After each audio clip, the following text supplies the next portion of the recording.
Hello. The story of the week was without a doubt the Sue Gray report, a damning indictment of the UK government culture, highlighting that behaviour surrounding these gatherings is difficult to justify and a serious failure to observe high standards with too little thought given to what was happening. It flagged up excessive alcohol consumption and a culture which prevented staff from raising concerns about what they'd witnessed.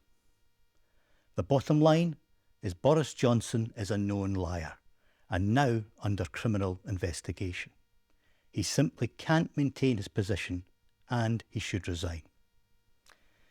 Here is an example of the Prime Minister lying in Parliament on the 8th of December about a party at which he was present and which the police are now investigating. Will the Prime Minister tell the House whether there was a party in Downing Street on the 13th of November? Prime Minister. Mr. Speaker, no, but I'm sure that whatever happened, the guidance was followed and the rules were followed at all times. None of this deceit comes as any surprise.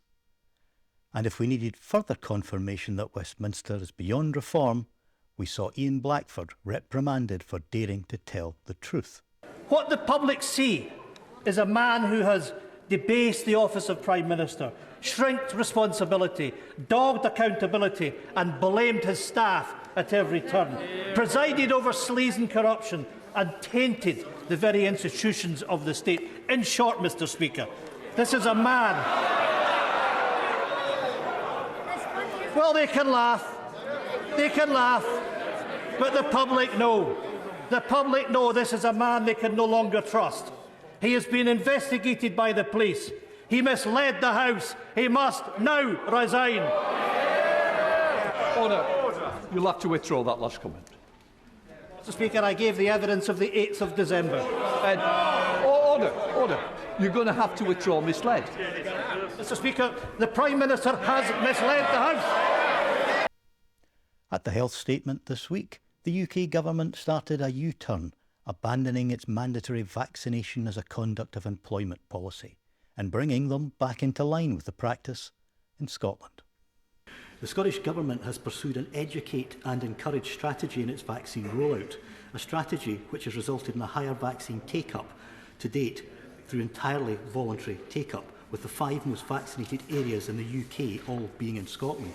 So why is the UK Government taking so long to drop its damaging policy and adopt the Scottish practice?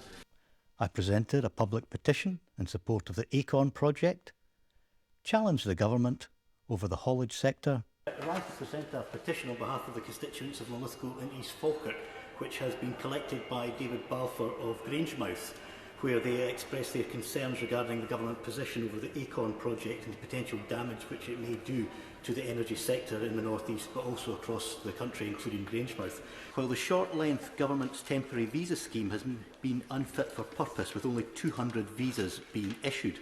Now, given the scale of the problem, the industry is asking for a 12-month visa for HGV drivers. Can the Minister confirm if this is being considered? In the votes, we had the remaining stages of the Finance Bill, which I opposed for all the reasons I have stated relating to the previous stages. It simply isn't good enough. On so many fronts, Scotland could do better with the full powers of independence. And, as always, if you would like an advice surgery appointment, then please do get in touch. And until next week, stay safe.